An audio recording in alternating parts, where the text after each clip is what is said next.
dan ketahanan pangan berbasis wilayah.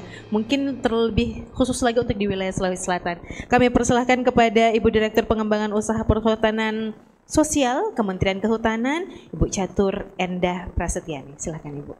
Baik, terima kasih. Ya. Apa karena udah biasa jadi moderator bagus gitu ya suaranya? Saya jadi cerita. Baik, terima kasih moderator yang sudah mengantarkan kami pada siang hari ini. Assalamualaikum warahmatullahi wabarakatuh. Selamat siang, salam sejahtera buat kita semua. Tantangan ini habis makan siang-siang, suruh cepet-cepetan ngantuk. Yang terhormat Bapak Ibu sekalian, dengan tidak mengurangi rasa hormat, mungkin tidak bisa saya sebut satu persatu, tapi untuk mengurangi menjaga-jaga biar nggak ngantuk, saya baca pantun sedikit ya, satu ya.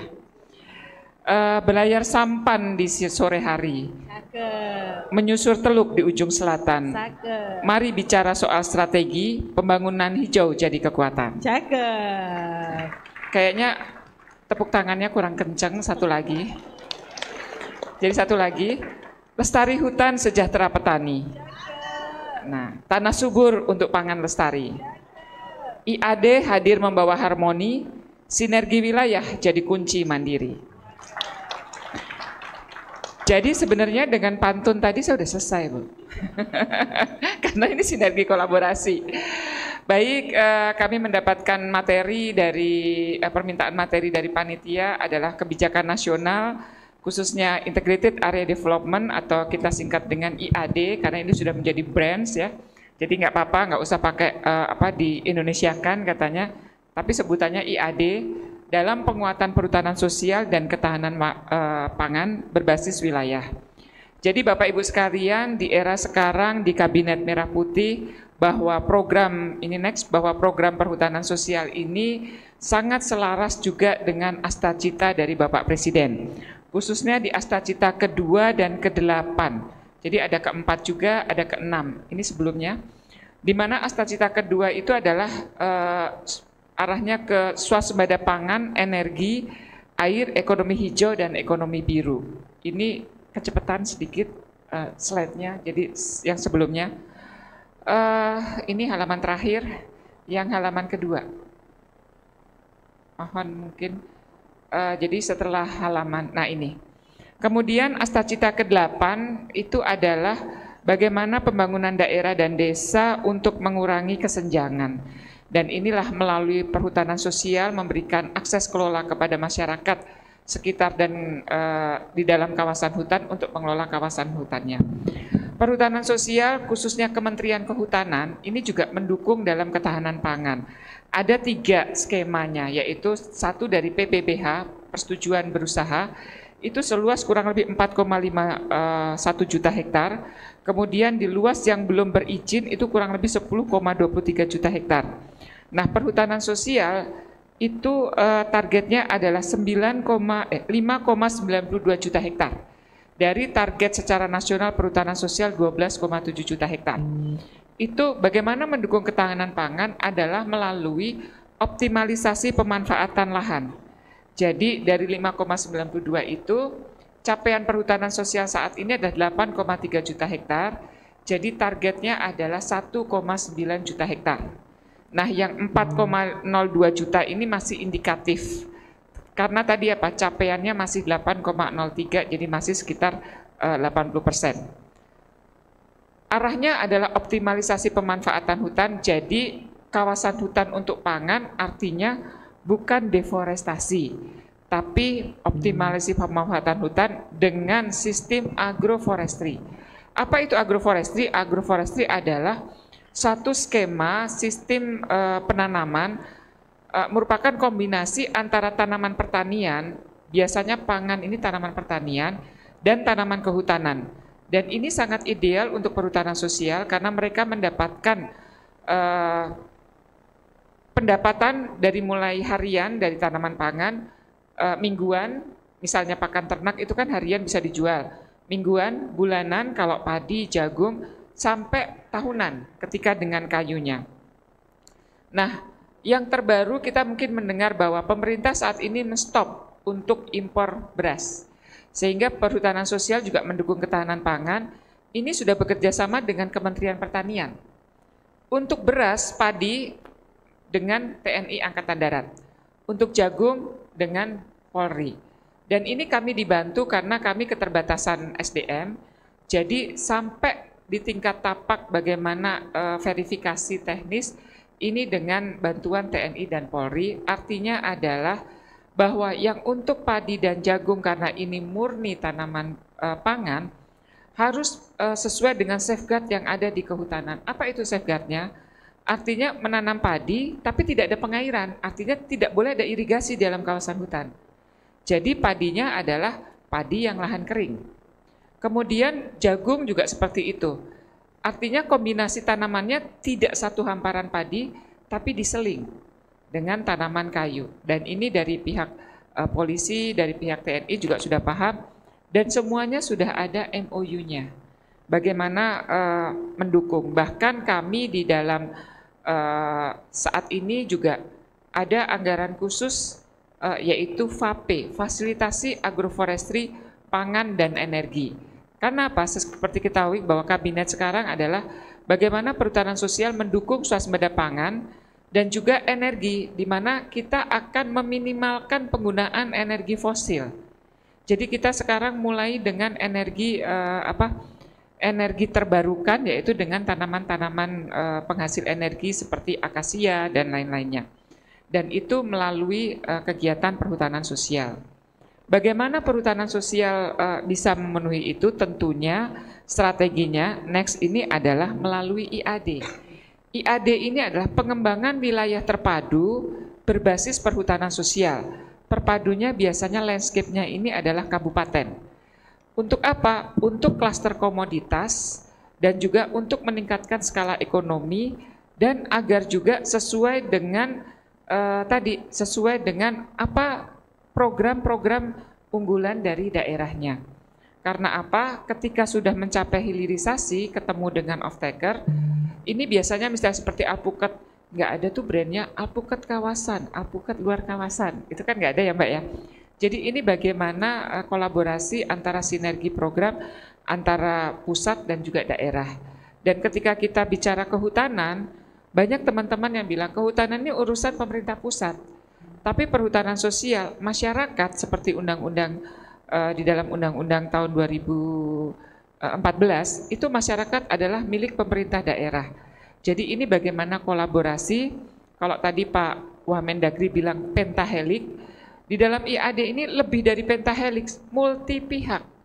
Karena siapa? Melibatkan pemerintah, pusat daerah, NGO, perguruan tinggi, dunia swasta, kemudian ada perbankan, off-taker, dan lain-lainnya. Bagaimana berkolaborasi. Dan ini ternaungi di dalam ada aturannya. Ada di dalam Perpres 28 tahun 2023, di mana percepatan pengelolaan perhutanan sosial ini melalui perencanaan terpadu berbasis IAD. Saat ini kami sudah mempunyai yang sudah menginisiasi IAD ada 56 kabupaten kota. 28 diantaranya ini sudah disahkan oleh Bupati dan Wali Kota. Namun dalam implementasinya dari 28 lokasi IAD ini, baru yang terimplementasi secara clear ini baru 2 kabupaten. Terimplementasi itu artinya seperti contoh Lumajang dan juga Belitung. Ini dari Lumajang sudah bilang, Bu kami dari IAD sudah ada PAD-nya. Dari mana? Dari kegiatan interkoneksi wisata, dari kegiatan agroforestry misalnya pakan ternak. Karena apa? Penduduk Lumajang itu mayoritas memelihara sapi, sapinya sapi perah. Kami memfasilitasi bekerja sama dengan Nestle, pakan ternaknya dari dalam kawasan hutan. Jadi ini memenuhi juga untuk makan bergizi gratis. Ada padi, beras, kemudian ada protein dari susu, daging sapi, dan lain-lain. Jadi inilah bagaimana melalui IAD perhutanan sosial ini mendukung swasembada pangan dan juga energinya. Nah, bagaimana di Sulawesi Selatan? Saat ini kami juga sedang mengembangkan setelah strategi pengembangan IAD yang sudah ada 56 kabupaten kota yang sudah disahkan oleh Bupati Wali Kota baru setengahnya 28. Yang terimplementasi baru 2. Karena apa? Masih melihat ini kok kayak seperti dokumen saja ya, kayak tadi yang diserahkan oleh Maros, kok kayak dokumen, terus apa gitu loh. Padahal membuat dokumen itu adalah dengan berbagai pihak, dengan redaksinya, bagaimana semua berstrategi. Kami membuat satu strategi pengembangan IAD sekarang melalui pembentukan KUPS Enterprise. KUPS ini adalah kelompok usaha perhutanan sosial, di mana melalui KUPS Enterprise lebih mengangkat lagi, lebih mendominasikan lagi untuk peningkatan skala ekonomi dengan peningkatan klaster komoditas KUPS di lokasi IAD. Tujuannya adalah mendorong terbentuknya jejaring KUPS berbasis klaster komoditas. Misalnya tadi, apakah klaster komoditasnya mau kopi ataupun kemiri dan lain-lain. Meningkatkan kapasitas kelembagaan dan skala usaha KUPS serta daya saing usaha. Kenapa? Agar KUPS ini berbadan hukum dan berbadan usaha, sehingga dia dapat berbisnis dan bekerja sama hilirisasi dengan off-taker. Yang ketiga adalah mendorong penguatan kelembagaan KUPS berbadan hukum dan berbadan usaha tadi. Nah, dengan kebijakan pemerintah yang ingin mandiri sekarang, kita dengar juga ada Koperasi Desa Merah Putih, KDMP. Bagaimana peluang perhutanan sosial di sana? Ini kita mencoba peluang sinerginya bahwa KUPS Enterprise yang berdasarkan komoditas tadi, mudah-mudahan bisa menjadi salah satu gerai. Jadi lokasi-lokasi perhutanan sosial yang remote, yang susah pemasaran, minimal sudah terpasarkan di dalam Koperasi Desa Merah Putih, dan untuk tindak lanjutnya nanti untuk dipasarkan misalnya di regional ataupun di internasional. Nah, Sulawesi Selatan, ini kabar baiknya sudah ada 3 IAD dari sekitar 20 kabupaten kota ya. Jadi tadi sudah ada Kabupaten Maros, kemudian ada Endrekang, dan yang terbaru semuanya baru dengar, tapi sudah sampai di saya, ini Luwuk Timur. Ini luar biasa, udah sampai di saya di Luwuk Timur ini memang, walaupun saya belum sampai Luwuk Timur, tapi itulah bahwa dengan perhutanan sosial, utamanya adalah sebenarnya perhutanan sosial di awal bagaimana kita membantu pengentasan kemiskinan. Kenapa? Karena masyarakat sekitar dan dalam kawasan hutan, ini dari data BPS itu 30%-nya miskin. Jadi untuk rekomendasi penguatan IAD di Provinsi Sulawesi Selatan, kami mencoba ada 6. Adalah untuk bagaimana kita mengimplementasikan bersama-sama IAD di Kabupaten Endrekang, Maros, dan Luwuk Timur. Artinya Endrekang dan Maros ini kemarin juga sudah kami sosialisasikan di tingkat nasional. Jadi ketika kementerian lembaga ada program kegiatan, kami sudah mencarankan untuk di lokasi di Maros, Endrekang. Di samping dari Maros, Endrekang sendiri juga mendorong kira-kira yang sudah disepakati dalam redaksi bagaimana ini bisa jalan bersama. Kemudian terintegrasinya program redaksi IAD ini dengan kita dengar juga ada DAK tematik. Jadi DAK tematik ini misalnya ada dari DAK pariwisata, DAK PUPR, ini apa? Untuk membangun kabupaten tersebut dan juga dengan CSR, dan yang luar biasanya dengan IAD ini masuk kepada RPJMD sehingga ada juga dukungan dari APBD.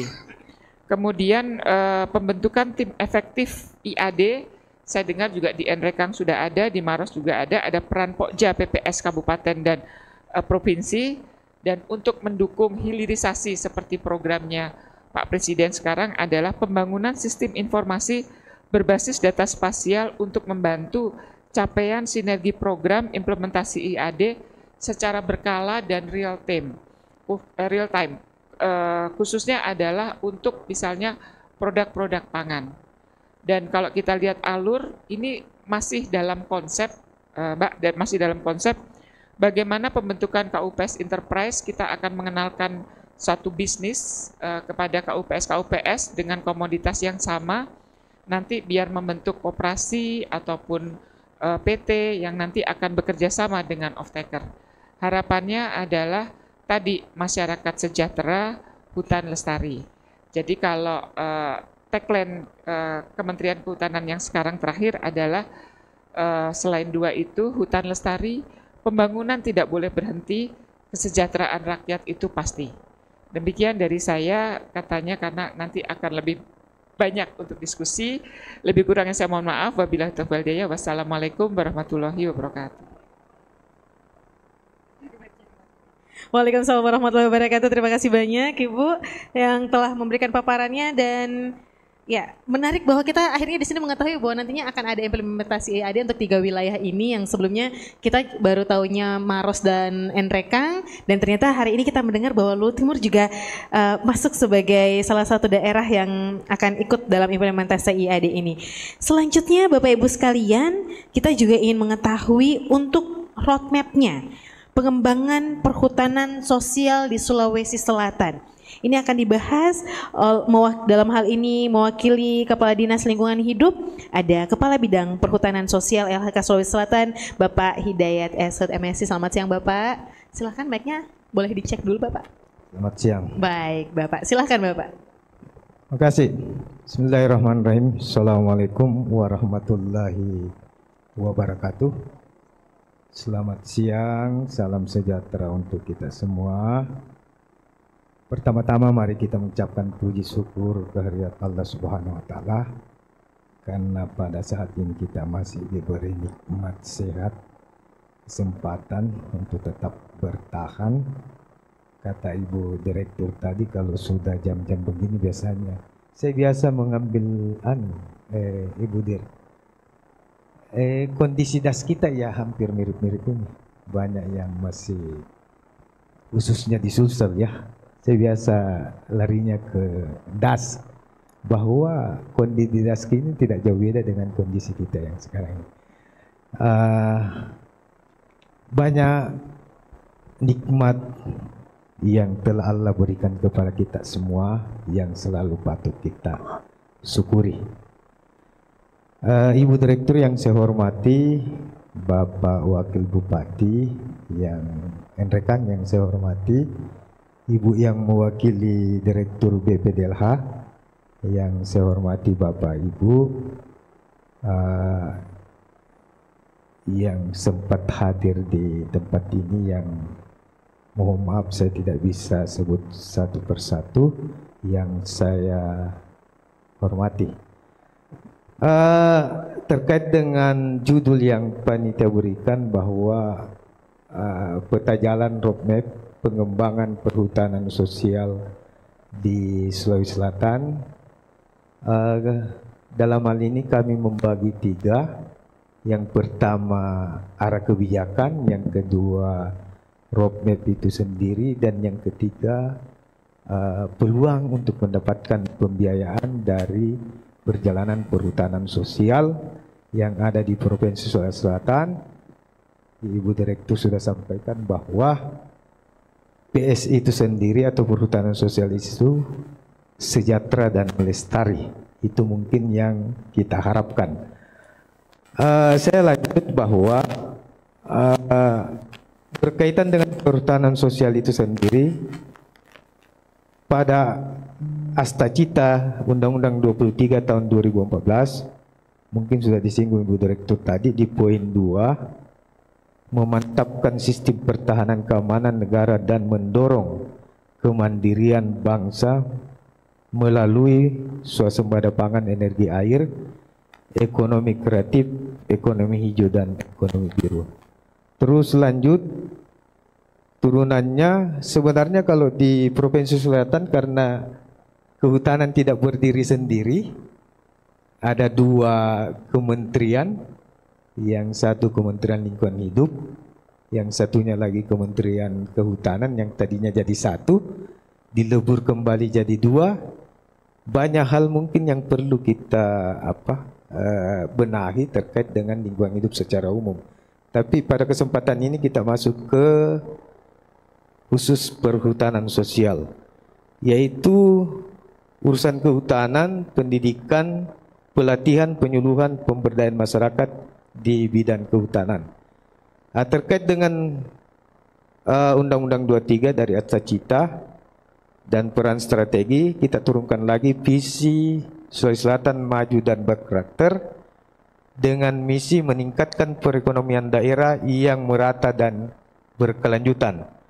Tentunya dengan hal ini bahwa peran dari program perhutanan sosial itu bisa menjawab visi dari pemerintah Provinsi Sulawesi Selatan. Yang kedua, melanjutkan pembangunan infrastruktur yang berkeadilan, tangguh terhadap bencana perubahan iklim untuk mendukung akselerasi pertumbuhan ekonomi. Harapannya bahwa dengan adanya perhutanan sosial ini, peningkatan ekonomi bisa didapatkan. Akses yang diberikan pemerintah terkait dengan kelompok-kelompok perhutanan sosial itu diharapkan akses itu bisa dimanfaatkan dengan hak kelola yang diberikan ke kelompok tani bisa dikembangkan dan ujung-ujungnya dapat meningkatkan perekonomian petani itu sendiri. Lanjut.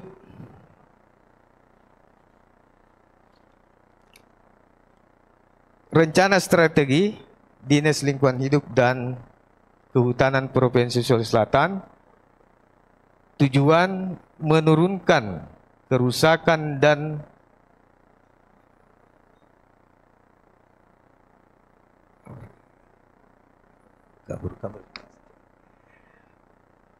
menurunkan kerusakan dan pencemaran lingkungan serta mengoptimalkan kelestarian fungsi hutan dalam mendukung mitigasi perubahan iklim. Jadi sebenarnya kalau bercerita tentang DLHK di Provinsi Sulawesi tidak lepas dari pasti nyangkut-nyangkut juga dengan lingkungan secara umum.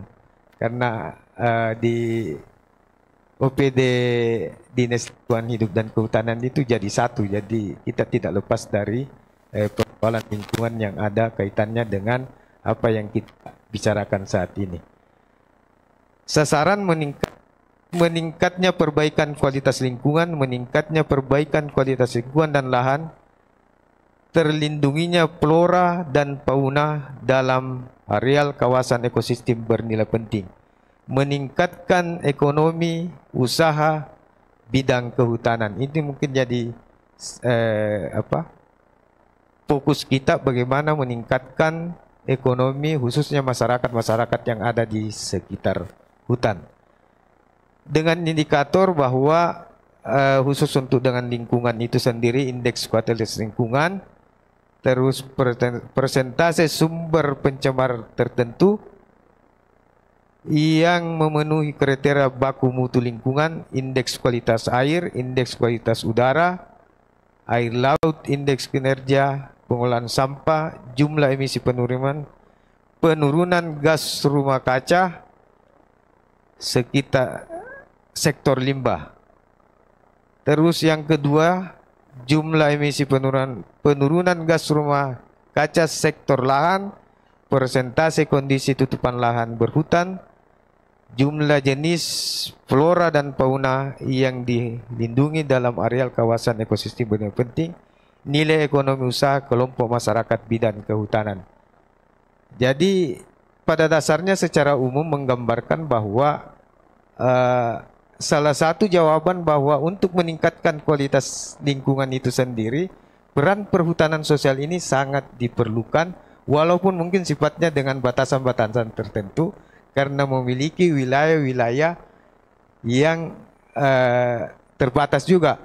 Sekarang kalau informasi terkait dengan luasan perhutanan sosial itu sendiri sekitar kurang lebih 200.000, dengan jumlah kelompok perhutanan sosial itu kurang lebih 600 kelompok.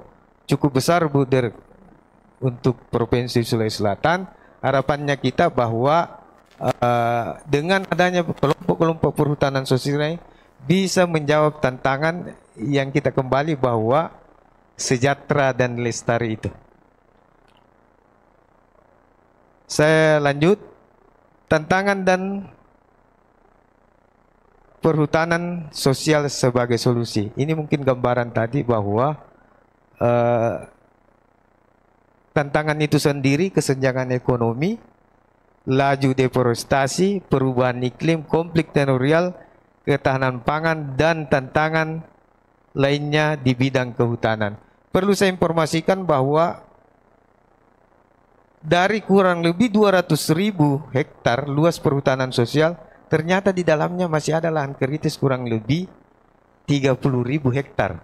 Nah, ini mungkin jadi tantangan terkait dengan bagaimana meningkatkan tutupan lahan kita Tapi di sisi lain bagaimana pertumbuhan ekonomi bisa kita dapatkan tadi dari apa pembicara awal itu Bapak Bupati itu bagaimana kita melakukan pembangunan bukan cuma ekologi tapi kita tetap memperhatikan bagaimana ada peningkatan ekonomi di dalamnya. Lanjut, ini ada data tadi yang saya sudah sebutkan di awal bahwa di Sulawesi Selatan sampai dengan triwulan kedua tahun 2025 jumlah SK yang sudah dikeluarkan itu dengan luasan 231.588,31 hektar, terus total luas 237.907,81 hektar. Nah, ini mungkin yang jadi tantangan kita, jadi dengan harapan bahwa ke depan banyak intervensi-intervensi yang bisa kita dapatkan untuk bagaimana menggerakkan kelompok-kelompok perhutanan sosial yang ada di Provinsi Selatan bisa berjalan maksimal, karena laju pasca pra izin itu tidak sama dengan laju pasca izin itu sendiri. Dengan beban yang kurang lebih 600 kelompok ini, ya boleh dikata untuk Provinsi Selatan ini cukup berat, Bu Dir, karena kita harus bagaimana menggerakkan 600 kelompok perhutanan sosial yang ada di Provinsi Sulawesi Selatan. Saya lanjut terkait dengan judul kita, roadmap perhutanan sosial. Alhamdulillah untuk Pokja perhutanan sosial sudah disahkan, sudah ditandatangani Bapak Gubernur kemarin. Untuk roadmap kita sendiri ini masih dalam proses, mudah-mudahan dalam bulan ini bisa mendapatkan juga pengesahan dari Bapak Gubernur. Yang ketiga yang terkait dengan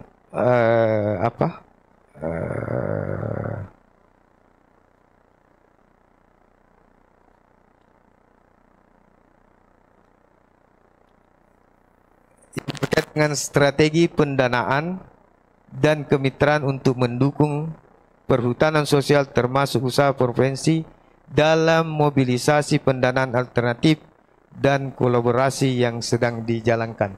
Ini mungkin yang jadi ini karena pasca izin itu kita berharap banyak intervensi pendanaan.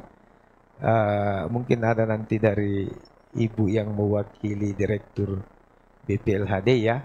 Mungkin ada gambaran peluang-peluang yang kita bisa dapatkan dari sisi pemerintah daerah, provinsi dan kabupaten tetap juga akan mengalokasikan mungkin dengan jumlah yang sangat terbatas. Terus yang kedua dari yang kami sekarang gas-gas ini yang CSR perusahaan yang bisa kita dapatkan untuk bagaimana menggerakkan kelompok-kelompok perhutanan sosial yang ada di Provinsi Selatan. Kemarin sudah ada intervensi dari kementerian yang IAD yang ada di Kabupaten Rekan Pak ya. Itu alhamdulillah sudah berjalan. Terus ada dari Direktorat PHL melalui Balai BPHL yang ada di Makassar. Ini terkait dengan Volunetsin 2023. Harapan kita ke depan sebenarnya bagaimana kita mendapatkan peluang-peluang yang ada dari sisi pembiayaan.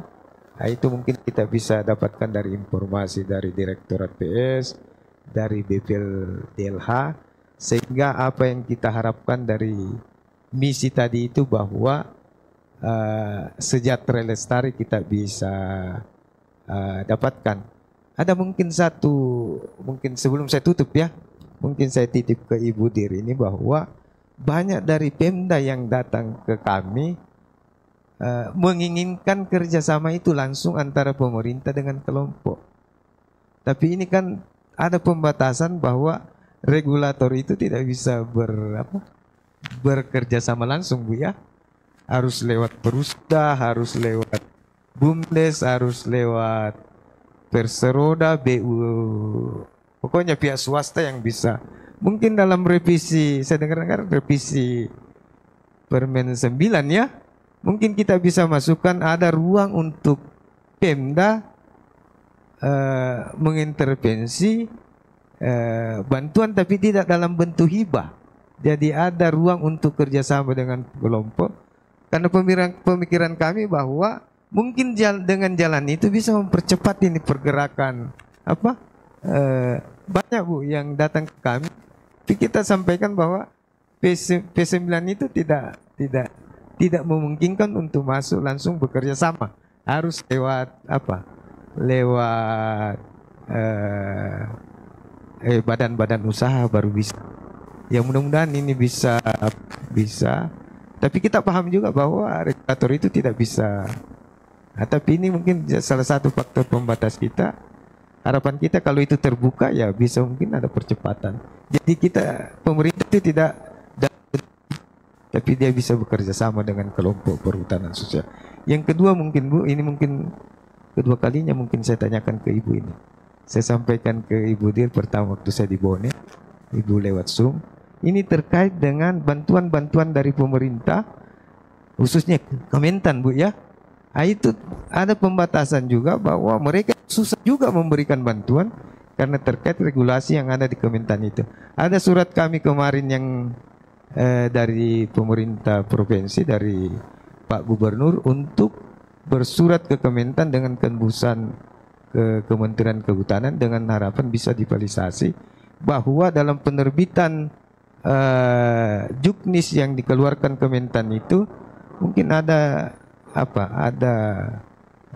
dalam daftar susunan yang bisa dapat bantuan itu mungkin sudah bisa ada menyebut di situ bahwa termasuk kelompok perhutanan sosial yang ada walaupun pada dasarnya yang kita bisa yang biasa kita dengar bahwa yang penting ada CPCL-nya, tapi ternyata tidak cukup dengan itu Bu. Harus ada dan itu tiap tahun itu Kementan terbitkan juknis terkait dengan siapa-siapa yang bisa mendapatkan bantuan. Harapannya untuk pergerakan ini bisa juga mendukung bagaimana kelompok-kelompok perhutanan sosial ini bisa bergerak lebih cepat. Saya kira itu penutup dari saya. Terima kasih, mohon maaf kalau ada hal yang kurang berkenan. Wabillahi taufiq wa hidayah. Wassalamualaikum warahmatullahi wabarakatuh. Waalaikumsalam warahmatullahi wabarakatuh. Terima kasih Pak Kabid atas paparannya dan juga pertanyaan titipannya masing-masing di kiri dan kanan Bapak langsung disisipkan. Kalau begitu langsung saja, memang ini sangat disayangkan ya Pak Kabid ya bahwa ternyata ada 600 lebih kelompok perhutanan yang bisa digerakkan tapi ada kesulitan di dalamnya. Selanjutnya kita ingin mendengarkan dari Pak Wabub ini mengenai bagaimana pengembangan perhutanan sosial melalui IAD-nya untuk di daerah masing-masing. Bagaimana kebijakan IAD yang berbasis perhutanan sosial ini untuk bisa mengentaskan kemiskinan di daerah Bapak. Silakan Bapak. Ya, bismillahirrahmanirrahim. Yang saya hormati Ibu Direktur dari Kementerian Kehutanan, yang saya hormati yang mewakili Bapak Direktur dari Lingkungan Hidup, serta Bapak Kepala Bidang BLH Provinsi Sulawesi Selatan. Assalamualaikum warahmatullahi wabarakatuh. Ya, jadi yang pertama, alhamdulillah, visi misi dari Kabupaten Nrekang sendiri yang kami rencanakan itu di salah satunya di poin ketiga, mewujudkan perekonomian daerah yang produktif berbasis pertanian dan non pertanian, dan ini sangat terkoneksi dengan program dari Integrated Area Development IAD perhutanan sosial. Namun yang saya ingin sampaikan, kami juga ada menghadapi beberapa kendala. Tantangan utamanya itu khusus untuk di Kabupaten Nrekang itu resiko bencana alamnya khususnya untuk tanah longsor itu sangat-sangat tinggi. Hampir setiap tahun kami mengalami bencana alam tanah longsor ini yang mengakibatkan akses jalan itu masih kurang baik di Kabupaten Nrekang. Selain daripada itu, komoditi unggulan yang belum terintegrasi secara luas ke pasar nasional, semoga dengan hadirnya IAD ini yang bekerja sama dengan Asia Foundation terkait pasar-pasar yang ada itu bisa diintegrasikan dengan komoditi-komoditi unggulan khususnya di Kabupaten Nrekang. Selanjutnya,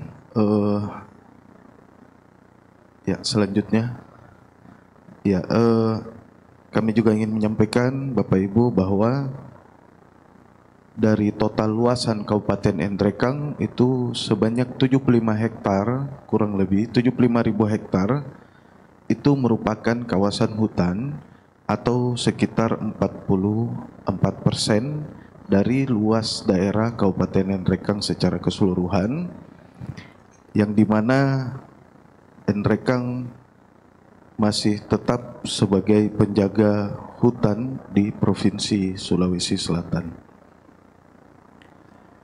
Selanjutnya, ini juga adalah peta sebaran potensi komoditi yang ada di Kabupaten Nrekang. Jadi sebanyak 56 kelompok KUPS dari 40 desa itu sudah mendapatkan persetujuan perhutanan sosial dan melahirkan 120 KUPS. Jadi dari 56 kelompok perhutanan sosial itu dari 40 desa itu sudah mendapatkan persetujuan dan melahirkan 120 KUPS yang tersebar di Kabupaten Nrekang.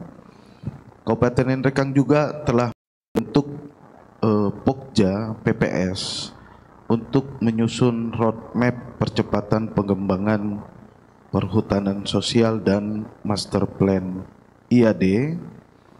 Nah, tadi juga kami sudah serahkan langsung ke Ibu Direktur terkait master plan IAD perhutanan sosial yang insya Allah akan kami lakukan ke depannya seperti apa. Selanjutnya, perhutanan sosial ini dalam mendukung sistem pengelolaan hutan lestari yang dilaksanakan dalam kawasan hutan ini alhamdulillah sangat-sangat berefek positif bagi kelompok usaha yang ada di Kabupaten Nrekang. Ini alhamdulillah sudah ada sekitar 20 KUPS itu yang sudah merasakan dari dampak perhutanan sosial ini. Selanjutnya berikut ini berapa klaster program untuk yang ada di Nrekang itu dari agrosil Fopastur, agroindustri, penguatan skema perhutanan sosial, ekowisata, dan perbaikan kualitas kehutanan. Nah, selanjutnya program utamanya yaitu bagaimana meningkatkan kapasitas. Setelah itu kami akan sertifikasi produk-produk yang dihasilkan, pembangunan sentra bibit permanen, dan pembangunan industri rumah tangga.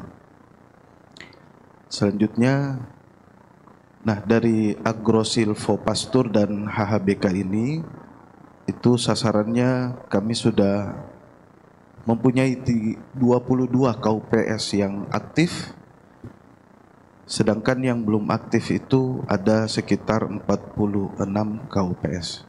Dengan berbagai macam komoditi seperti kopi, aren, madu, kemiri, dan semacamnya. Nah, ini juga ada peta-peta sebarannya untuk sebaran KUPS agroforestry ini. Ya, selanjutnya. Nah, ini mungkin peta unit programnya. Selanjutnya. Nah, untuk agroindustri sendiri program utamanya yaitu pembangunan kawasan pedesaan berbasis komoditi olahan, pembangunan unit usaha daerah, sertifikasi dan perizinan usaha, penguatan pemasaran, pembangunan industri rumah tangga, dan penguatan kapasitas dan kelembagaan usaha. Oke, next. Nah, untuk di agroindustri sendiri saat ini sudah ada 18 kelompok usaha KUPS yang tersebar di Kabupaten Nrekang. Dengan beberapa varian agrobisnis, ada gula aren, ada kemiri. Oke, next.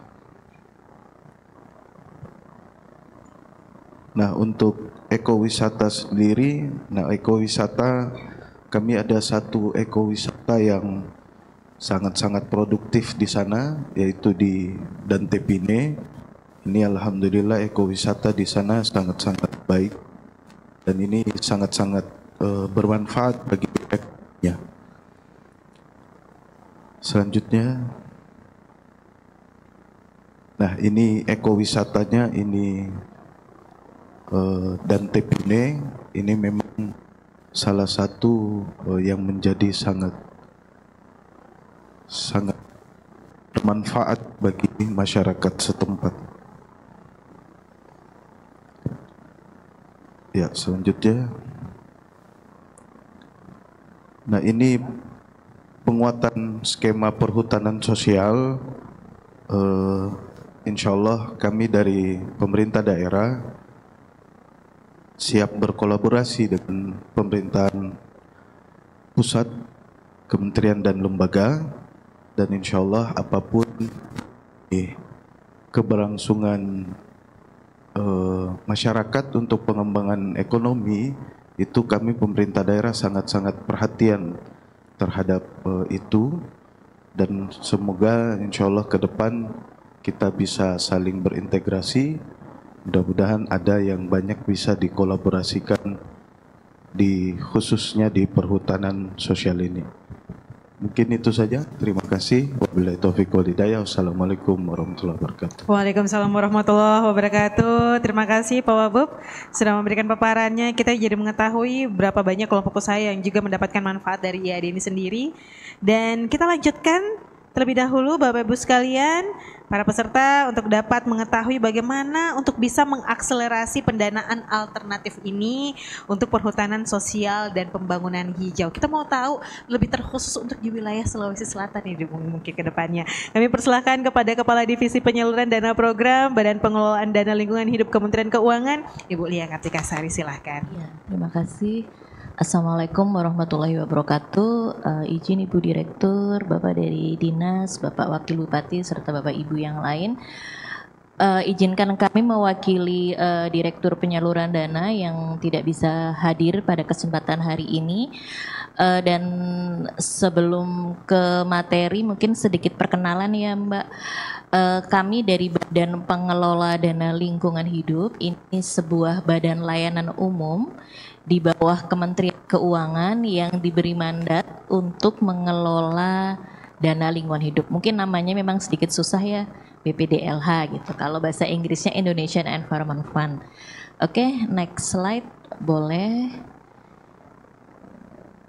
Ya, tadi di sesi pertama dari penanggap menyampaikan bahwa ada pesan begitu ya Bu dari Pak Joko Triharyanto selaku Direktur Utama BPDLH bahwa mari selain Tapetake kita mencari alternatif pendanaan yang lain apa yang bisa untuk mendukung inisiatif baik Bapak dan Ibu yang ada di subnasional khususnya. Salah satunya melalui perhutanan sosial. Perhutanan sosial ini juga menjadi salah satu program atau kegiatan yang didukung oleh program-program yang ada di BPDLH. Jadi BPDLH punya 5 tema program. Salah satunya adalah pengelolaan hutan, tata guna lahan, dan ekosistem berkelanjutan atau AVOLU, dan yang ketiga ada program ekonomi sirkuler dan zero waste emission. 3 program ini, kedua tema ini sesuai dengan perhutanan sosial. Boleh sebelum next ya. Kemudian sumber dana BPDLH itu dari mana sih Bapak dan Ibu? Semoga biar nggak ngantuk ya, karena ngomongin duit semoga nggak ngantuk ya siang-siang. Sumber dana BPDLH ini bisa dari APBN, bisa dari APBD, bisa dari sumber lain yang sah, misalnya hibah, filantropi maupun yang lainnya.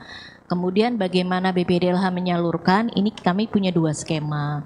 Yang pertama adalah pinjaman dengan bunga 0 sampai 6%, dan yang kedua adalah hibah. Jadi kalau hibah ini belanja habis langsung disalurkan kemudian habis, tidak ada perlu pengembalian. Tapi kalau pinjaman ini pengembalian. Kemudian dari gambar terlihat ada tangga ke atas. Ini harapan kami bahwa dana-dana BPDLH ini bisa blended atau bisa mengakselerasi dari perhutanan sosial. Ketika di awal perhutanan sosial ini ada potensi perhutanan sosial ini diidentifikasi, ini dana-dana hibah ini bisa mensupport. Selama ini kami cukup banyak bekerja sama dengan tempat Bu Catur juga untuk mempersiapkan teman-teman yang berpotensi untuk di perhutanan sosial ini didukung menggunakan dana-dana hibah yang kegiatannya dilakukan oleh Kemenhub itu sendiri. Kemudian setelah di fase menengah ketika visible, ini perhutanan sosial harapan kami sudah mulai disentuh dengan kegiatan-kegiatan yang dari filantropi misalnya. Bisa didanai menggunakan dana-dana dari filantropi.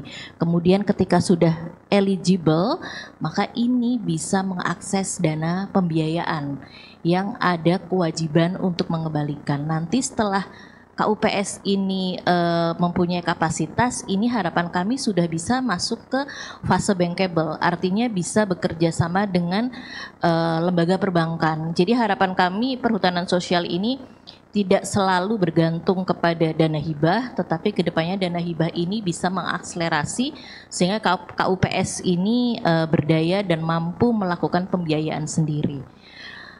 Next slide boleh. Tadi kami sampaikan BPDLH ini mengelola dana lingkungan hidup, jadi tidak hanya dana kehutanan, kami mengelola dana mulai dari dana kehutanan, dana energi, kemudian dana pengolahan sampah, bahkan pariwisata berkelanjutan, dana bencana, ini juga dikelola BPDLH. Kami mengelola dana-dana ini dengan menerapkan sistem Windows, artinya bahwa dana dari satu sumber tidak bisa digunakan untuk sumber yang lain. Misalnya dana mangrove dari World Bank ini belum terimplementasikan, ini tidak boleh digunakan untuk dana PS, itu tidak boleh. Jadi sesuai dengan rekeningnya masing-masing.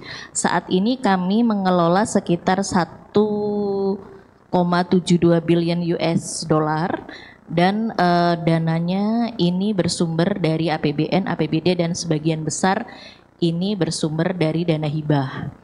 Dengan mekanisme tadi penyalurannya grant dan loan. Kalau dari gambar ini terlihat yang grant jauh lebih banyak, yang loan sedikit, kemudian ada dana endowment atau dana yang diinvestasikan. Kemudian di kolom-kolom yang kecil yang kami lingkari ini adalah windows atau jendela-jendela pendanaan yang terkait dengan PS. Jadi ada dana RED Plus atau penurunan emisi dari sektor kehutanan, kemudian ada dana Volu, ada dana Tera atau kesejahteraan masyarakat, kemudian di bagian loan ini ada dana rehabilitasi. Dana-dana inilah yang ada hubungannya secara langsung dengan perhutanan sosial. Karena ini banyak, saya coba mencontohkan untuk dana dari skema belanja. Next slide, boleh ya.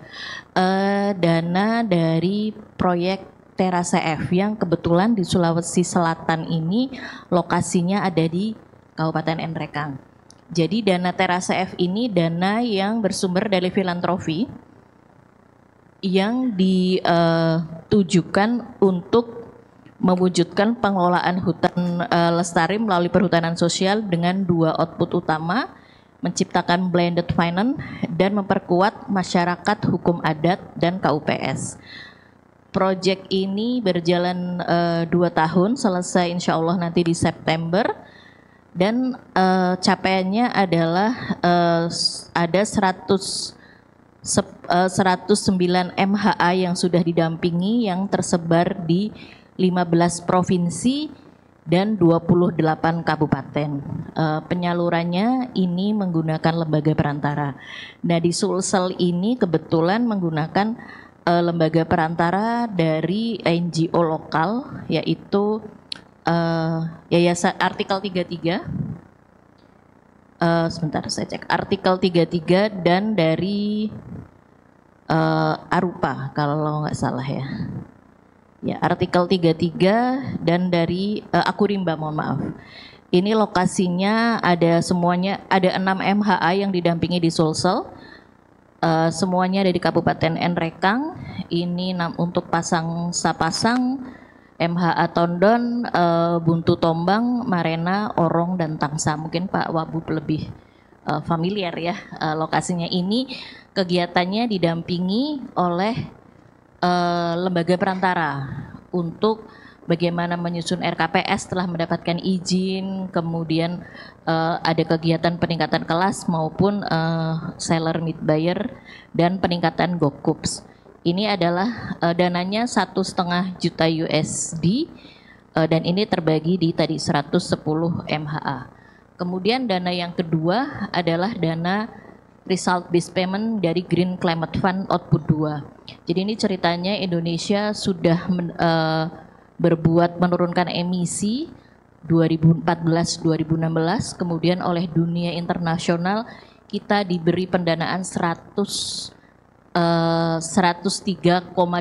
juta USD yang saat ini dikelola oleh BPDLH. Nah, salah satunya dananya ini digunakan untuk yang pertama adalah untuk percepatan perhutanan sosial. Penerima manfaatnya siapa? Penerima manfaatnya adalah teman-teman di Kemenhut, di Ditjen Perhutanan Sosial. Jadi kalau tahun kemarin Bapak dan Ibu ada yang di sini yang diundang untuk festival Like misalnya, atau Jareng Jebol dari tempat Bu Eeng, Bu Catur maksud kami, ini juga menggunakan dana dari GCF Output 2 ini. Jadi pencapaiannya selama ini sudah ada 1,9 hektar yang persetujuan PS di non KHDPK. Kemudian ada 56.000 hektar areal KHDPK. Kemudian ada juga 31 lokasi calon hutan adat dan 6 penetapan status hutan adat. Ada 113 RKPS dan ada 72 KUPS yang ditingkatkan kelasnya. Kemudian ada juga panduan untuk Demplot atau Local Champion dengan ada 28 proposal yang sudah diterima oleh teman-teman PS. Dan ada kegiatan MSIB untuk mahasiswa di 9 provinsi, salah satunya di Sulawesi Selatan. Jadi sudah dilakukan di tahun kemarin, ini juga menggunakan dana GCF Output 2. Kemudian yang kedua adalah dari dana GCF Output 2 sendiri, ada dana yang dialokasikan khusus untuk Sulawesi Selatan. 54% dana dari GCF Output 2 ini dialokasikan untuk 38 provinsi. Salah satunya Sulawesi Selatan. Sulawesi Selatan ini mendapatkan alokasi 945 ribu US dollar. Mungkin nanti bisa diupdate Bapak. Jadi setahu saya ini Dinas LHK sebagai leadnya karena alokasinya ini diberikan kepada gubernur, kemudian gubernur menunjuk dinas mana yang jadi koordinator. Sepemahaman kami konsep note yang disusun oleh Provinsi Sulawesi Selatan ini sudah masuk ke sistem registri nasional di KLH. Bulan Maret kemarin, saat ini sedang dinilai oleh teman-teman di KLH menggunakan Lemtara SCF. Jadi lemtaranya kalau tadi yang Terasa F itu menggunakan Akurimba dan artikel 33, kalau yang ini menggunakan SCF. Jadi mohon maaf ini Sulsel termasuk masuk batch yang ketiga, lumayan sedikit terlambat karena batch pertama tahun kemarin sudah 9 provinsi yang mengakses. Kemudian insya Allah nanti tanggal 5 kita akan tanda tangan dengan 13 provinsi. Nah ini Sulsel ini batch ketiga, semoga bisa tanda tangan kontrak di akhir tahun ini atau awal tahun depan. Dan nanti batchnya sebenarnya bukan karena kita bagi, tetapi berdasarkan kecepatan dari teman-teman untuk mengirim proposal. Jadi karena alokasinya sudah untuk Sulsel, jadi kalaupun terlambat bukan berarti dananya berkurang atau dialihkan ke provinsi yang lain, itu tidak. Hanya masalah implementasinya mungkin akan jadi terlambat karena proyek ini selama 8 tahun jadi sampai 2030. Ini dua yang coba kami sampaikan. Ada proyek-proyek lain tadi disinggung mengenai Volu. Ini juga pengelolaannya ada di BPDLH dari dana kerjasama dengan Norway. Next slide boleh. Kemudian yang satu lagi adalah dana dengan skema pinjaman.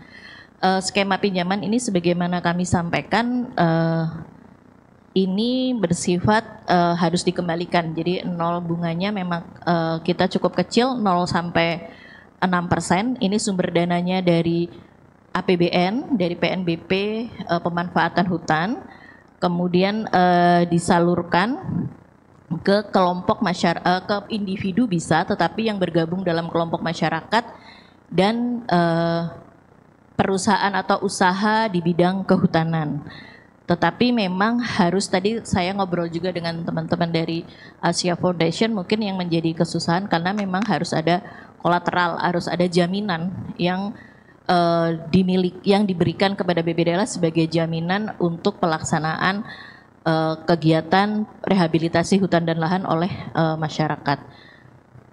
Kegiatan ini digunakan untuk meningkatkan terkait dengan PS, untuk meningkatkan kapasitas kelompok perhutanan sosial, kemudian untuk penguatan multi usaha kehutanan, serta meningkatkan manfaat nilai ekonomi masyarakat di sekitar hutan. Saat ini sudah ada 27.000 debitur yang tersebar di seluruh Indonesia. Sudah ada 1,4 triliun yang disalurkan BPDLH ke seluruh Indonesia. Slide berikutnya, ini adalah mekanismenya. Mungkin kami tidak akan detail di sini, nanti bisa diskusi teknis lagi karena di kami juga ada petugas lapang di seluruh Indonesia yang bisa mendampingi Bapak dan Ibu nanti jika ingin mengakses dana pinjaman ini. Jadi penerimanya ini mulai dari perorangan, pemilik usaha negara, BUMN, BUMD,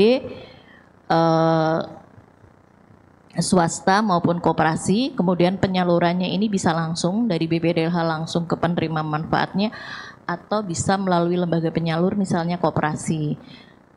Kemudian lembaga penyalur ini bisa koperasi, bisa perbankan, bisa badan hukum lainnya. Kalau langsung ini nanti bisa dibantu melalui petugas lapang yang ada di BPDLH. Mungkin itu saja yang bisa kami sampaikan. Ini sekedar sekilas saja dukungan BPDLH saat penyerahan SK Perhutanan Sosial di Festival ke tahun kemarin. Mungkin itu saja, kami serahkan kembali ke moderator. Baik, terima kasih. Boleh kita berikan tepuk tangan yang meriah untuk para narasumber kita sore hari ini. Terima kasih, dan setelah kita mendengarkan paparan dari masing-masing narasumber, ini kami berikan kesempatan bagi para undangan, para peserta yang ingin mengajukan pertanyaan kepada para narasumber kita. Kami persilahkan, ada yang ingin bertanya. Apakah dibuka juga untuk online? Untuk penanya? Cukup yang hadir saja? Baik, kami silahkan terlebih dahulu yang berada di dalam ruangan ini. Apakah ada yang ingin memberikan tanggapan atau ada yang ingin bertanya? Kalau tidak ada, langsung saya nanya lagi nih. Oke, kalau gitu saya mau nanya dulu ke Ibu Lita. Ibu Lita, mengenai, kalau kan tadi ada 2 anggaran yang kemudian saat ini akan digulirkan untuk Sulawesi Selatan pada khususnya. Kalau untuk Sulawesi Selatan, S dan K-nya mungkin seperti itu Ibu. S dan K-nya, walaupun tadi mungkin disampaikan bisa melalui pertemuan langsung untuk paparan lebih jelasnya lagi. Sulsel memasuki batch ketiga ini, apakah memang dari Sulselnya ini agak lama untuk memberikan lemparan atau mengambil bola nih Bu? Ya, izin mungkin fokus untuk dana belanja ya Mbak ya, pertanyaannya ya. Dana belanja atau hibah langsung dari Green Climate Fund ke Indonesia, mungkin sedikit detail. Jadi dari dana yang disampaikan sebesar 55%, mohon maaf, ini disalurkan untuk 38 provinsi. Besarannya itu berbeda-beda tergantung dengan kinerja dari masing-masing provinsi. Jadi Kalimantan Tengah ini menjadi yang paling besar dapat dananya misalnya. Atau Papua karena hutannya masih banyak. Nah, ini Sulsel menjadi yang lumayan besar lah ya. Program ini diluncurkan dari Februari 2023 saat masih Bu Siti Nurbaya. Semua gubernur diundang di Jakarta 21 Februari dan saat itulah start teman-teman boleh mengakses dana. Tetapi memang S dan K-nya adalah mengakses dananya harus menggunakan lembaga perantara. Lembaga perantara ini siapa? Lembaga perantara ini adalah lembaga yang telah melalui asesmen oleh BPDLH. Saat ini ada 30 lembaga yang sudah lolos asesmen di BPDLH. Bagaimana cara memilihnya? Cara memilihnya ini diserahkan kepada Pemda. Mau milih yang punya lokasi atau punya sejarah kerjasama mungkin dengan Pemdanya, atau kebetulan sudah ada program MOU yang saat itu jalan sehingga tinggal melanjutkan, itu boleh. Nah, saya nggak tahu kendalanya di Sulsel, tetapi sepemahaman kami memang ada sedikit kendala dalam pemilihan lembaga perantaranya. Oke, sehingga itu yang membuat agak ya, atau Bapak mungkin dari LHK bisa dijawab nanti ini mungkin Pak Kabir ya. Saya kurang tahu juga karena kalau dari kami adalah prosesnya begitu nanti memilih lembaga perantara tidak langsung ke BPDLH, tetapi masuk dulu ke sistem registri nasional di KLH. Kemudian konsep note-nya secara program ini dinilai dulu oleh teman-teman di bukan KLH saja, tim pengelola Red Plus itu terdiri dari KLH dan Kemenhub. Dinilai dulu proposalnya. Setelah proposalnya secara program oke, baru nanti ke BPDLH akan dinilai secara keuangan. Standar biayanya sesuai atau tidak, itu dari BPDLH. Setelah itu baru nanti kami akan melakukan perjanjian dengan Lemtara tersebut. Setelah itu baru kegiatan bisa dijalankan. Jadi tahapannya lumayan panjang ya. Tetapi ini sekali, tidak dalam bukan seperti anggaran yang per tahun. Jadi sekali proposal misalnya mau 3 tahun gitu ya, sekali saja penilaiannya dalam periode project. Ya, jadi tidak setiap tahun nanti mengajukan gitu, tidak. Jadi satu kali aja. Karena tadi sempat dikeluhkan dalam tanda kutip oleh Pak Kabit bahwa ada kurang lebih 600 kelompok usaha ini tapi tidak bisa dikelola karena anggaran. Mungkin Pak Kabit atau bagaimana ini Pak Kabit? Silahkan mungkin Pak Kabit. Terima kasih. Jadi sebenarnya saya mau jawab kendalanya tapi rupanya Ibu sudah jawab duluan.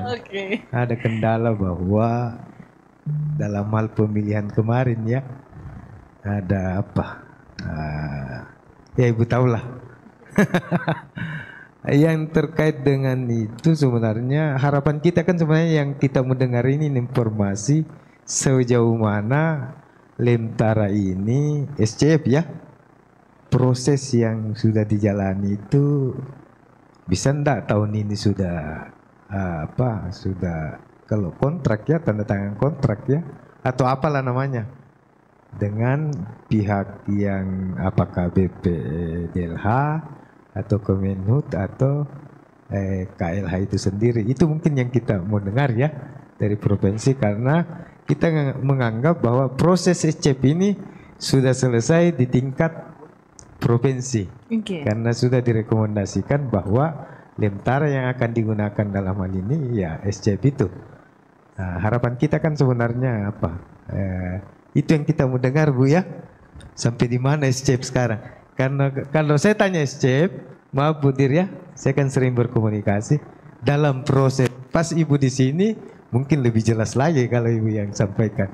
Mungkin itu prosesnya yang belum tahu sampai mana ya Pak ya. Kalau SCF sendiri bilang dalam proses. Sekarang kan untuk lebih jelas lagi ya, pas ada Ibu di sini ya. Jadi udah jelas ya Pak ya, Pak Kabitnya udah jelas ini. Atau masih ada mungkin yang menjadi titipan pertanyaan yang belum sempat dijawab tadi oleh Bu Lita?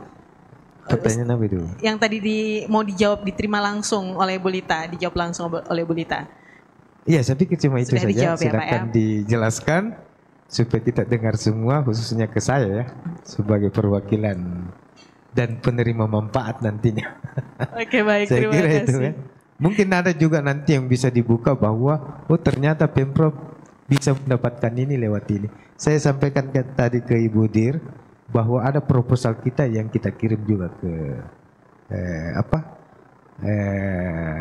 BPDLH terkait dengan dukungan pendanaan kegiatan-kegiatan perhutanan sosial yang sekarang kita bahas ini. Lestari dan Sejahtera atau Sejahtera dan Lestari Bu. Baik. Terima kasih. Terima kasih Pak Kabit. Pak Wabub, kalau mendengar bahwa begitu banyaknya dana sebenarnya yang disiapkan untuk Sulawesi Selatan, apalagi Enrekang juga sudah termasuk yang memanfaatkan IAD ini sendiri, apakah juga sudah tergerak atau seperti apa Pak? Iya, makasih. Jadi sebenarnya untuk perhutanan sosial di Kabupaten Enrekang itu sudah berjalan banyak. Cuma kami kan juga baru di periode ini, Ibu. Jadi sementara kami sedang belajar sebenarnya untuk konsep BPDLH ini sendiri itu bisa masuk di bidang-bidang apa saja. Sebenarnya karena Enrekang sebenarnya kan hutannya itu sangat-sangat luar biasa. Hutan kami itu sangat luar biasa dan air kami bisa menghidupi 4 kabupaten. Nah, ini yang sebenarnya saya juga masih belajar apakah terkait BPDLH sendiri ini untuk penerima manfaatnya itu bisa sejauh sampai mana sebenarnya? Yang menjawab berarti yang di samping lagi ya. Bisa, nanti mungkin habis dari sini face to face nih Pak diskusinya ya. Oke. Iya, jadi kalau ada dukungan dari BPDLH itu sebenarnya Enrekang ini paru-parunya Sulawesi Selatan Bu. Mohon bisa jadi kami dilirik-lirik juga Bu untuk bantuan-bantuannya. Terima kasih. Kalau ada dana untuk Enrekang, boleh BLPDH melirik Enrekang gitu ya Pak ya. Oke, baik, terima kasih Pak Wabub. Terakhir mungkin silakan Ibu Dir untuk juga memberikan tanggapan, mendengar kembali apa saja yang kemudian disampaikan oleh dari LHK, kemudian juga dari Enrekang. Silakan Ibu. Baik, mendengarkannya seru nih kalau ketemu di sini ya. Saya cuman mau bilang, saya suka pepatah lama, tak kenal maka tak sayang. Jadi di satu sisi BPDLH, kami sudah ada dana, ayo cepat dimanfaatkan. Dari Enrekang, kami kurang dana, bagaimana memanfaatkannya. Kadang-kadang sinergi, kolaborasi yang penting, komunikasi ini penting. Jadi komunikasi ini sangat diperlukan, seperti tadi Pak Kabit bilang. mungkin nggak sih kerjasama langsung antara Pemda dengan kelompok perhutanan sosial gitu kan, walaupun ngomongnya tersamar gitu ya. Saya bilang mungkin, kenapa tidak, namanya kerjasama tidak ada yang melarang. Namun harus dilihat bahwa nanti kerjasamanya jangan sampai melanggar aturan-aturan yang ada atau yang berlaku. Tadi lebih spesifik dijelaskan lagi, kerjasamanya itu biasanya misalnya kalau di lokasi wisata. Jadi itu dibolehkan Pak, karena di satu sisi pemerintah daerah ini kan juga ingin mendapatkan pendapatan daerahnya. Kemudian di satu sisi masyarakat lokal ini juga perlu untuk pemberdayaannya. Jadi di sini kerjasamanya adalah bagaimana misalnya saya Letterlux misalnya, tiket masuk jangan masuk ke masyarakat semua, atau tiket masuk jangan ke Pemda semua. Nah ini bisa dikomunikasikan dan sudah banyak contoh-contoh di beberapa daerah di Jawa dengan misalnya dengan Perum Perhutani, kemudian dengan Pemda, kemudian di lokasi-lokasi yang kawasan hutan yang di kawasan konservasi. Bahkan setahu saya ini juga tergantung pemerintah daerahnya, karena namanya tiket masuk ini kan harus sah ya, artinya harus masuk dalam peraturan daerahnya. Nah tentunya ada kajian-kajian. Jadi pembelajaran saya di siang hari ini adalah banyak materi-materi yang saya punya banyak, Pemda juga punya banyak, tapi kadang-kadang mungkin karena kami sendiri juga kurang komunikasi, tadi tak kenal maka tak sayang, sehingga kadang-kadang berpikir sendiri, ini kok nggak cepet sih, ini kok nggak dapat. Itu saja sih komentar dari saya. Oke, baik. Kami masih mempersilahkan jika ada yang ingin bertanya, baik kami persilahkan di meja belakang, boleh mic-nya. Tunggu sebentar.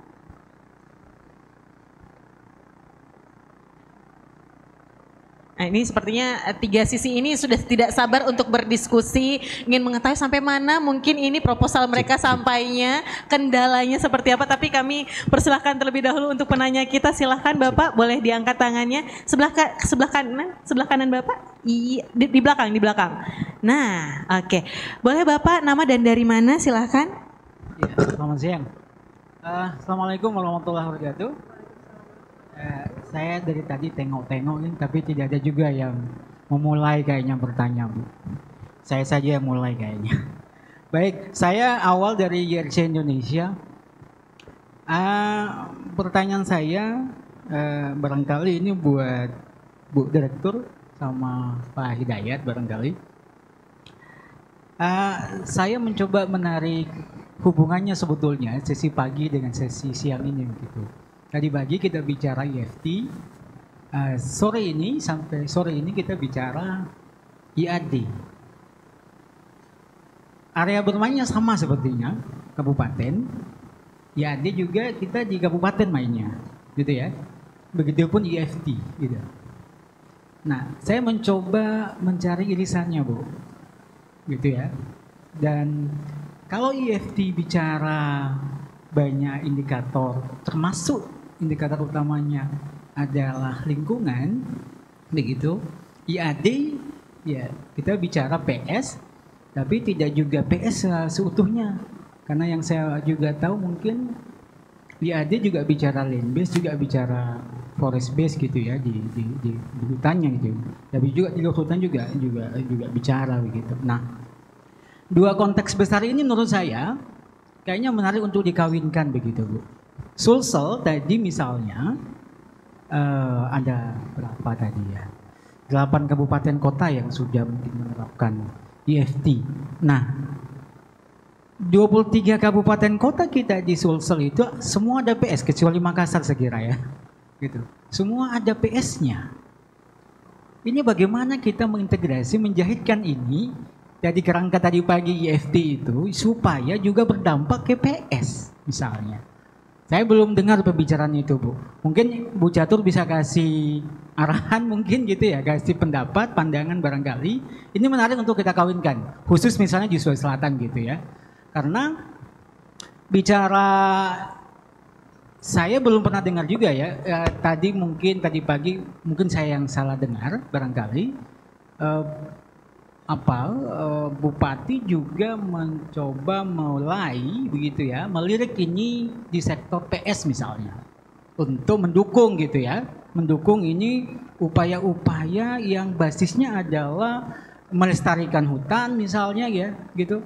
Belum ada indikator yang mengarah ke sana misalnya. Ini barangkali bisa kita jahit dan saya kira menarik untuk kita diskusikan. Makasih banyak Bu. Assalamualaikum warahmatullahi wabarakatuh. Waalaikumsalam warahmatullahi wabarakatuh. Terima kasih Pak Awal dari EFC. Baik, satu saja penanya kita terima pada sore hari ini. Kalau begitu langsung saja silakan Ibu Dir terlebih dahulu untuk dapat memberikan tanggapannya atau jawabannya.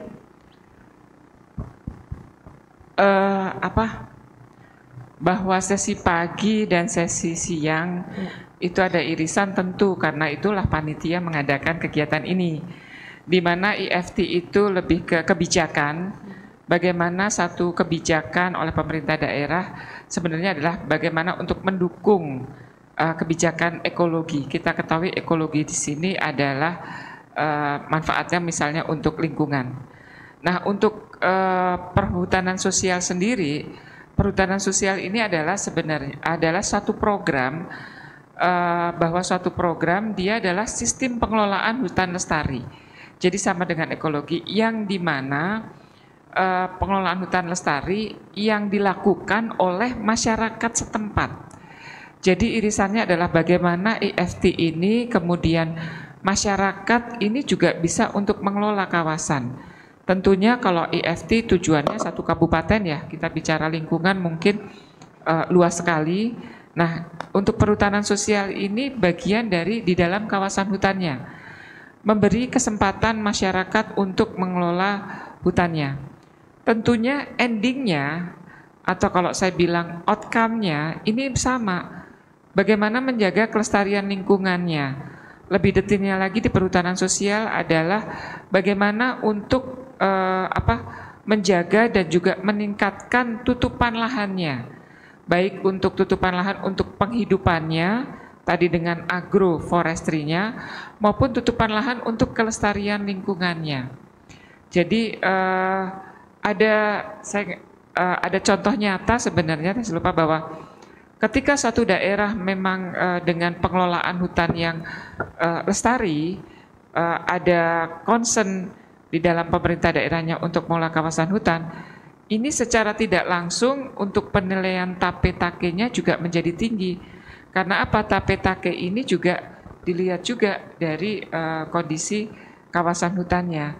Apakah terjadi degradasi lahan atau tidak. Jadi kalau dicari lagi kenapa sih sekarang ada kebijakan TAPE-TAKE yang IFT tadi, karena adalah untuk menumbuhkan kepada pemerintah daerah bahwa tadi tagline yang kehutanan bahwa pembangunan tidak boleh berhenti, tapi hutan harus tetap lestari. Kalau di kehutanan artinya lingkungan ini harus tetap terjaga, masyarakatnya sejahtera. Jadi di rangkumannya sebenarnya sudah ada di rangkuman kita, tapi memang untuk irisannya tadi ada 20 kabupaten kota, perhutanan sosialnya saya mohon maaf tidak membawa data untuk di Sulawesi Selatan, tapi di kebijakan perhutanan sosial ini adalah sebenarnya 10% dari luas total kawasan hutan nasional ini diberi kepercayaan masyarakat untuk mengelola kawasan hutan. Tentunya masyarakat ini harus mendapatkan pendampingan, baik dari tadi pemerintah daerah, ataupun dari pihak-pihak lain. Artinya ketika pemerintah daerah juga concern dengan perhutanan sosial, mudah-mudahan nanti ditambah lagi indikator TAPE-TAKE-nya ini dengan perhutanan sosialnya. Itu pendapat dari saya. Baik, bagaimana Pak Hidayat mungkin juga ingin ikut memberikan jawabannya? Terima kasih. Jadi begini, ini kan ekologi, ekonomi, dan sosial ya. Sebenarnya apa yang dibahas tadi pagi itu kan lebih banyak kita mendengar dari konsep ekologi, karena itu mungkin ada hubungannya dengan istilah tadi ya, TAPE. Itu kan ujung-ujungnya ekologi. Dalam ekologi itu tidak mengesampingkan aspek lingkungan. Ekologi secara umum kan itu menyangkut lingkungan. Harapannya ke depan bahwa apa yang disampaikan Ibu Dir itu bahwa take, tape dan apapun istilahnya itu, ini semua bagaimana perhutanan sosial itu bisa berkembang yang tadinya tidak ada aturan yang mengikat, kalau istilahnya keterlanjuran Bu ya. Kita berikanlah akses ke kelompok-kelompok masyarakat di mana di dalamnya ada keteraturan sehingga ekologi kita bisa dapat, ekonominya kita bisa dapat, sosialnya juga kita dapat. Makanya ada Bupati tadi menyampaikan kita tidak berpikir ekologi dan mengesampingkan aspek ekonomi dan sosial itu sendiri. Kalau tidak salah dari Wakil Bupati baru ya. Itu Bulukumba tadi penyampaiannya dari Bupati Bulukumba. Iya, tanggapannya Bulukumba yang disampaikan baru kalau saya. Itu 3 aspek itu tidak lepas. Harapan kita kan PS menjawab itu. Ada degradasi, ada deforestasi, ada kesenjangan ekonomi. Itu kan semua. Cuma kalau kita cerita seperti Sulsel kan ini luas keseluruhan kan kurang lebih 5 juta. Hampir 50%-nya itu kawasan. Selebihnya itu kan 50%-nya kurang lebih juga itu ada di luar. Cuma kalau kita berbicara PS dari kurang lebih 2,5 juta itu ya kembali lagi kurang lebih sudah 10% dari 2 itu luasan kita sudah capai untuk Provinsi Sulawesi Selatan karena kita dapatnya ini sekarang kurang lebih 200.000 ya. Mudah-mudahan saya tidak salah hitung 200.000 2 juta 10% ya. Dari total kalau nasional 10% ya akses yang diberikan ke masyarakat. Sulsel ini sudah dapat sebenarnya 10% karena dia sudah sampai bahkan kalau datanya BPS itu kurang lebih 300.000 karena memasukkan kalau tidak salah ada permohonan hutan adat yang ada di wilayah utara sana yang dalam proses. Saya kira itu mungkin tanggapan saya bahwa kembali lagi aspek ekologi, ekonomi dan sosial dan tetap pembangunan berjalan tanpa mengesampingkan 3 aspek tadi itu. Saya kira itu. Baik, terima kasih Pak Kabid atas tanggapannya atau jawabannya atas pertanyaan dari peserta kita. Terima kasih Bapak Ibu sekalian, para hadirin dan undangan yang sudah hadir pada sore dan bertahan hingga sore hari ini sudah mengikuti kegiatan kita mulai dari pagi hingga siang dan juga masih lanjut untuk di sesi kedua ini. Semoga apa yang disampaikan oleh para narasumber kita ini tentunya bermanfaat untuk kita semua. Tapi sebelum kita tutup, kita akan mendengarkan terlebih dahulu penyampaian rekomendasi dari organisasi masyarakat sipil yang kali ini akan diwakili oleh Direktur Eksekutif TLKM. Kami persilakan.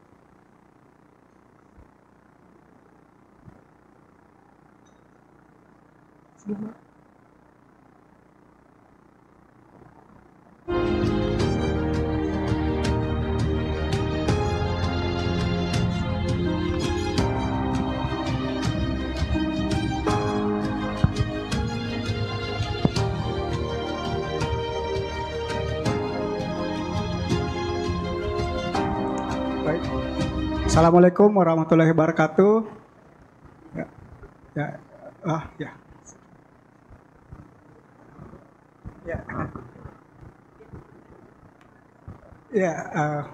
kasih.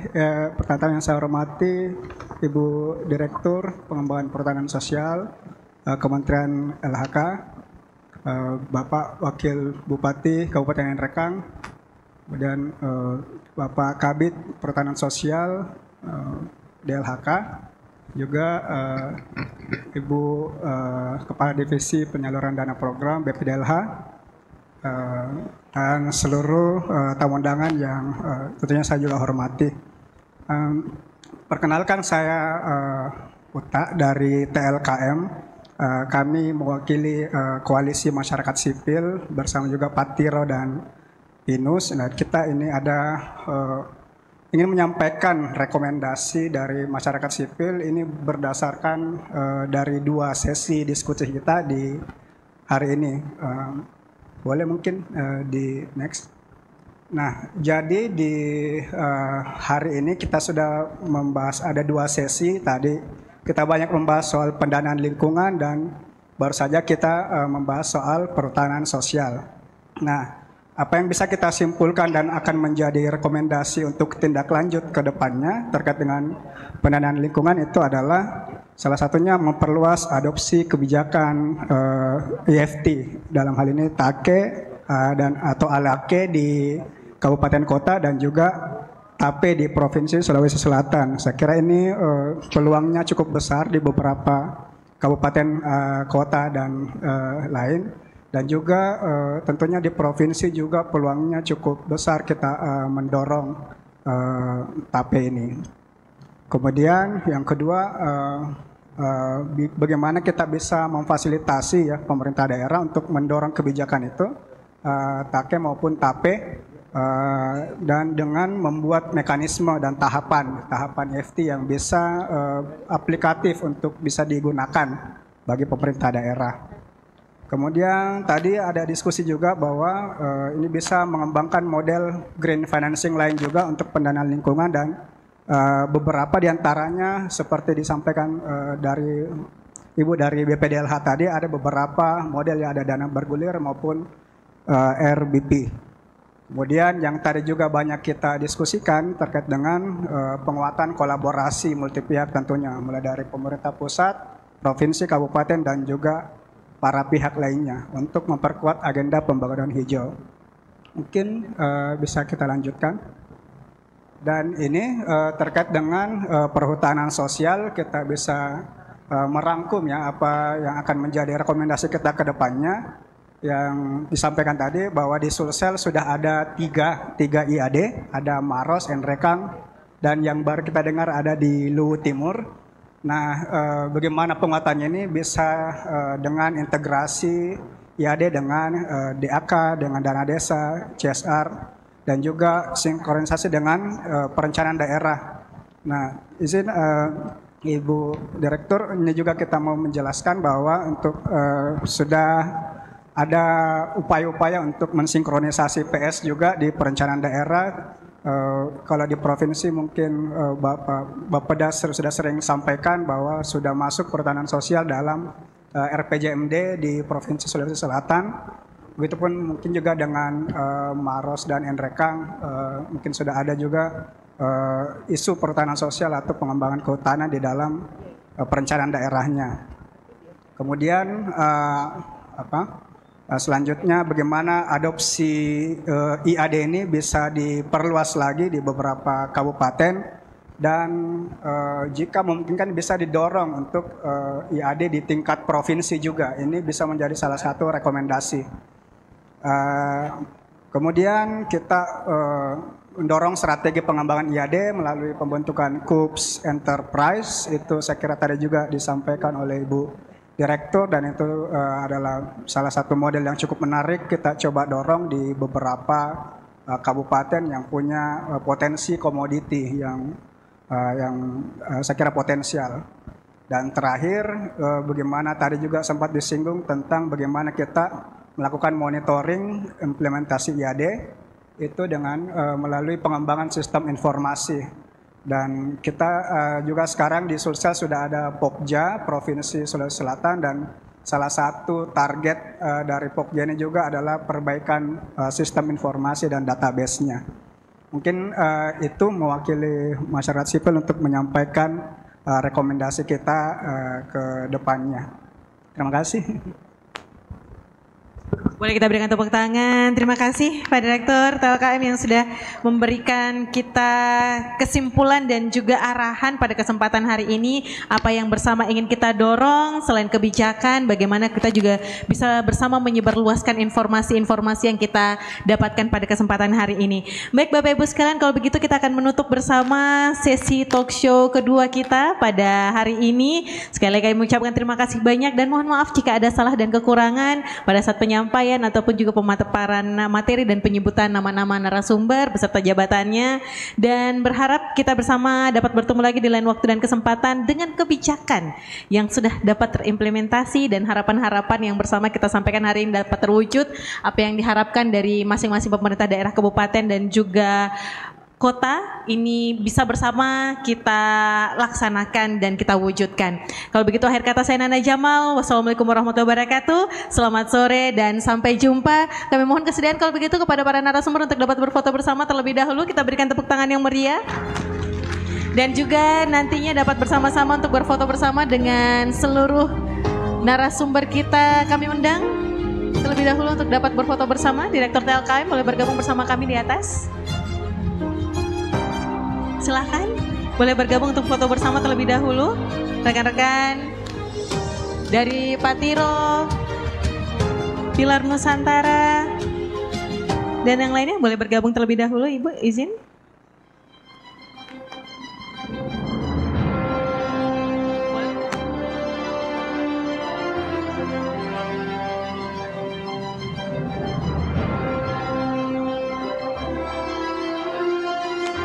Silahkan, boleh langsung. Boleh membagi diri sebelah kiri dan kanan agar bisa lebih tetap sinkron, balance. Boleh agak sebelah aja. Oke, baik, terima kasih. Oke, boleh agak sedikit bergeser ke kanan sedikit lagi, Bapak. Oke, baik, terima kasih. Dalam hitungan kita ikut arahan fotografer. Terima kasih.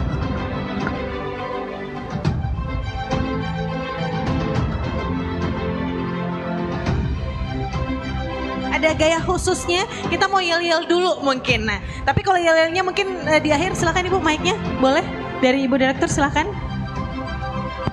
Fotonya gimana nih? Teman-teman biar bisa foto.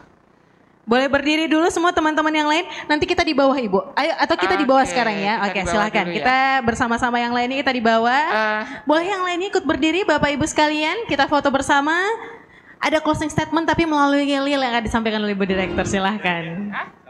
Iya, Bapak Ibu sekalian mohon bantuannya untuk bisa berdiri foto lagi kita bersama dan agak maju ke depan ya. Yang di belakang boleh maju ke depan, silahkan kita ajak. Ini menjadi yel-yel pertama di Provinsi Sulawesi Selatan. Wow, luar biasa. Ayo rekan-rekan mahasiswa silahkan, teman-teman silahkan maju, ayo. Kita foto bersama. Ayo, silahkan. Izin fotonya nanti acungkan 5 jari ya. 5 jari ya Bu ya. Ini salam 5 jari, tanda 5 skema perhutanan sosial. Baik. Jadi ada launching di sini atau gimana nih Bu? Iya, launching di sini. Oke, baik. Nanti kalau saya bilang perhutanan sosial, teriak 3 kali yes, yes, yes. Yes, yes, yes, gini ya Bu ya. Oke. Terus KUPS Enterprise langsung Oke, tangannya digenggam. Kita pokoknya 3 kali yes, yes dan oke aja, udah ya. Oke aja. Yesnya pakai 5 jari. 2 kali Pak, 2 kali. Oke-nya pakai tangan digenggam. Oke, ya, baik. Kita latihan dulu kayaknya. Latihan kita latihan dulu, boleh ya. Silakan Ibu. Baik, udah siap semuanya? Perhutanan sosial. Yes, yes, yes. Yes. KUPS Enterprise. Oke. Ulang, itu baru tes tadi Bu. Itu baru praktek tadi Bu. Udah jadi. Oke ya. Oke. Baik, ini launching nih, mudah-mudahan nanti KUPS Enterprise menjadi satu kebijakan yang terbaru lagi nanti dengan aturan yang baru. Amin. Perhutanan sosial. Yes, yes, yes. KUPS Enterprise. Oke. Baik, terima kasih semuanya.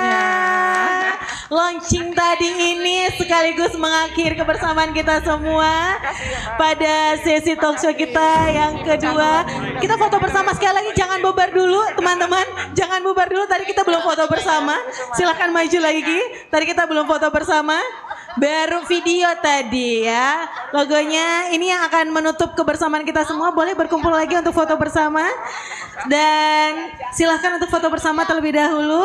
Baik Bapak Ibu sekalian, kami ucapkan terima kasih sekali lagi untuk kehadiran Anda pada hari ini. Dan semoga kita bisa bertemu lagi di lain waktu dan kesempatan, tentunya di Green Leadership Forum 2 untuk mendorong integritas pembangunan hijau dalam perencanaan pembangunan daerah. Tentunya